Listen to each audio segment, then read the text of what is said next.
What you're seeing here right now from Attorney General Schwarzman is really New York's piece of what's going on right now. Kind of underlines the point of what JPMorgan was dealing with here. They had multiple agencies, multiple state attorneys general working all through this, obviously being coordinated out of Main Justice Department here in Washington, D.C. There's an expectation, according to people familiar with this, that the Justice Department will announce the final terms of the settlement. Obviously, what Schwarzman's talking about right now, $13 billion being the total number, $4 billion, as Sue said, going to the FHFA, also $4 billion with consumer relief. The big thing we're trying to figure out right now, what everybody's been waiting for, is there's about a $3 billion pot that was going to be split between the states and certain U.S. attorneys generals or certain U.S. attorneys' offices. Where that money goes is crucial for investors in these bonds that the Justice Department was pursuing here with JPMorgan. So I think that's kind of the key detail. We're awaiting what the Justice Department's going to say. Again, people familiar say it should come this afternoon.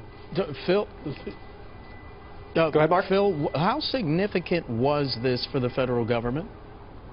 Well, Mark, it's huge, and I think we just heard that the Justice Department just put theirs out. This is a big deal. This is a Justice Department and an Attorney General in Eric Holder that has been facing a ton of pressure for not bringing prosecutions against Wall Street executives or banks. This is the biggest settlement in the Justice Department's history, bigger than the closest one to this was about $4.5 billion with BP over Deepwater Horizon earlier this year, so it's not even close. I think there also is a key component here. They are maintaining a criminal investigation related to residential mortgage-backed securities out in California, dealing with JPMorgan. JPMorgan was trying to get that wrapped into this and take it away from them. The Justice Department said no. So again, the Justice Department criticized quite often for their role in bringing prosecutions against Wall Street banks, standing fairly firm here and with a number of different parties here, Mark, really getting an enormous settlement. And speaking of enormous settlement, let's go back to Sue Keenan. Sue, New York State's going to be getting a chunk of this as well. Yes, a $1 billion chunk that's crossing the wires now. And the consumer relief portion, interesting, because $4 billion of that will be involved. There'll be an oversight for that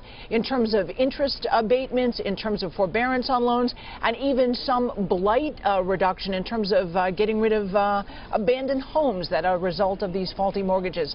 Very comprehensive, and again, the details just coming out as we're speaking.